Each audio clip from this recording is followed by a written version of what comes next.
வணக்கம் friends, welcome to Vidya's cooking channel. நான் வித்யா லக்ஷ்மி. இன்றைக்கி உங்களுக்கு ஆலு டிக்கி ரெசிபி செஞ்சு காமிக்கிறேன். ஆலு டிக்கி ரெசிபிக்கு தேவையான பொருட்கள் எல்லாம் எடுத்து ரெடி பண்ணி வச்சுருக்கேன். இங்கே பார்த்தீங்கன்னா நான் உப்மா ரவை யூஸ் பண்ண போகிறேன். ஈஸாக இருக்க பாம்பே ரவை கூட யூஸ் பண்ணலாம். உருளைக்கிழங்கு வேக வச்சு நல்லா பொடி பொடியாக்கி அதை எடுத்து ரெடியாக பண்ணி வச்சுருக்கேன்.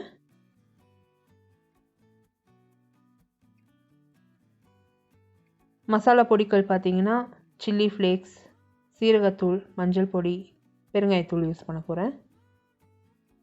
பொடியை நறுக்கி வச்சுருக்க மல்லி இலை, இஞ்சி, பூண்டு, பச்சை மிளகாய் விழுது. இந்த பொருட்களோட மெஷர்மெண்ட்ஸ் எல்லாமே வந்து description box below this video இருக்கும். Along with my blog link, social media link and English சேனலோட லிங்க் எல்லாமே வந்து description box below this video இருக்கும். இப்போ நம்ம வந்து அந்த டிக்கி இது பேஸ் நம்ம ரெடி பண்ணிக்கலாம். ஆலு டிக்கி பேஸு கடாயை மிதமான தீயில் ஹீட் பண்ணியிருக்கேன். அதில் 1 கப் அளவுக்கு தண்ணி சேர்த்துருக்கேன்.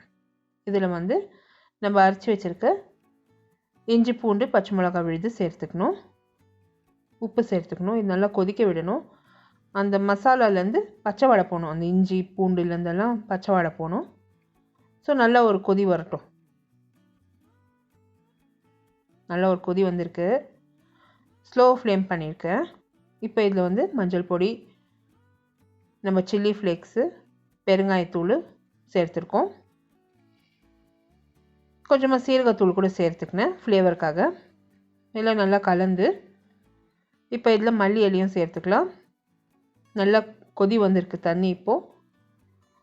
இப்போ நம்ம இது கலந்துகிட்டே இருக்கும்போது ரவையும் சேர்த்து கலக்கணும். ஸோ 2 டேபிள் ஸ்பூன் நீங்கள் எண்ணெய் சேர்த்துக்கினீங்கன்னா அந்த ரவை வந்து கட்டி முட்டி தட்டாது. ஸோ எண்ணெய் சேர்த்துருக்கேன். எல்லாத்தையும் மிக்ஸ் பண்ணியிருக்கேன். மிக்ஸ் பண்ணிகிட்டே இருக்கும்போதே நான் ரவை சேர்த்துக்க போகிறேன். நம்ம எப்படி உப்புமா தயார் பண்ணுவோம் அதே மாதிரி தான் நான் தயார் பண்ணுறேன். ஸோ இப்போ இந்த ரவை நல்லா கலந்து விட்டுருக்கேன் பாருங்கள். சுத்தமாக வந்து கட்டி கட்டியாலாம் ஆகல, நல்லா க்ளீனாக வந்திருக்கு. இப்போ நம்ம இது நல்லா கலந்துகிட்டே இருக்கணும். ஒரு பால் கன்சிஸ்டன்சி வரணும். அந்த தண்ணியெல்லாம் உறிஞ்சி ரவை நல்லா வெந்து வரணும். நல்லா வெந்து வந்திருக்கு பாருங்கள். இப்போ அந்த தண்ணியெல்லாம் நல்லா உறிஞ்சிருக்கு ரவை.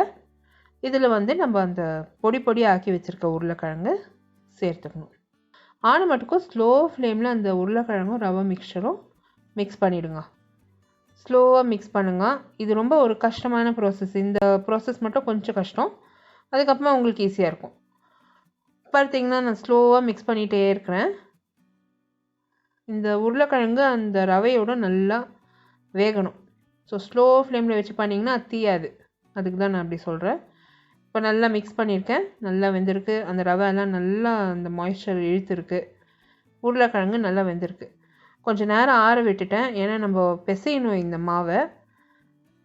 கொஞ்சமாக எண்ணெய் கையில் பூசிட்டு நிதானமாக நான் வந்து பிசைஞ்சு எடுக்கிறேன். எவ்வளோ சூடு உங்களுக்கு கை பொறுக்க முடியுமோ அவ்வளோ சூடுக்கு ஆற வச்சுருங்க.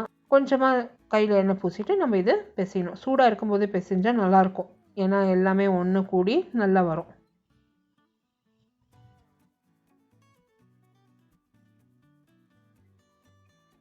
இப்போ இந்த கலவை வந்து ரெடியாக இருக்குது.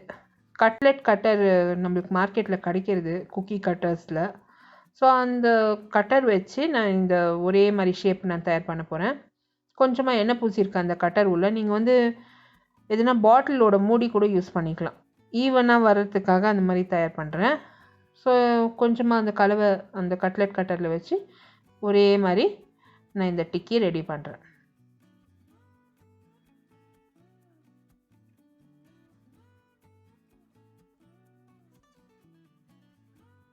எங்கள் அம்மாவுக்கு ரொம்ப பிடிக்கும் இந்த ஆலு டிக்கி.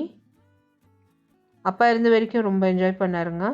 ஸோ ஆலு டிக்கியெல்லாம் அப்பா கூட ரொம்ப பிடிக்கும். நிறைய தயார் பண்ணியிருக்கேன் நான். இந்த ஸ்ட்ரீட் ஃபுட் ஸ்டைல் ஸ்நாக்ஸ் எல்லாருமே அப்பாவுக்கு ரொம்பவே பிடிக்கும், அம்மாவுக்கு ரொம்ப பிடிக்கும். இந்த ஆலு டிக்கி ரெடியாக இருக்குது. ஸ்லோ ஃப்ளேமில் ஒரு பேன் ஹீட் பண்ணி எண்ணெய் சேர்த்து இந்த ஆலு டிக்கியை மிதமான தீயில் ஃப்ரை பண்ணணும். ஒரு ஃபியூ செகண்ட்ஸ்க்கு ஒரு வாட்டி இந்த ஆலு டிக்கியை திருப்பி திருப்பி நம்ம ஃப்ரை பண்ணோம்னா லைட் ப்ரௌன் கலர் வரும். அது வரைக்கும் நம்ம நல்லா ஃப்ரை பண்ணணும். இந்த ரெசிபியில் யூஸ் பண்ணியிருக்க பொருட்களோட மெஷர்மெண்ட்ஸ் என்னோடய blog link, social media links and YouTube English சேனலோட லிங்க் எல்லாம் வந்து description box below this video இருக்கும். கண்டிப்பாக ட்ரை பண்ணுங்கள். இந்த பொருட்கள் எல்லாம் ரொம்ப ஈஸியாக கடிக்கக்கூடிய ஒரு பொருட்கள். ரொம்பவே சீப்பாக நம்ம வீட்டிலே தயார் பண்ணலாம். ரொம்ப அருமையாக வரும்.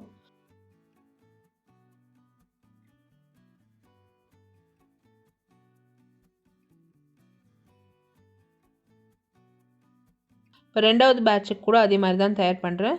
இன்னும் கொஞ்சம் எக்ஸ்ட்ரா எண்ணெய் சேர்த்துக்கினேன். இது வந்து அவ்வளோவா எண்ணெய் வந்து பிடிக்கவே பிடிக்காது. ரொம்பவே நல்லா வரும். அருமையாக இருக்கும், கிறிஸ்பியாக இருக்கும். ஸோ ட்ரை பண்ணுங்கள்.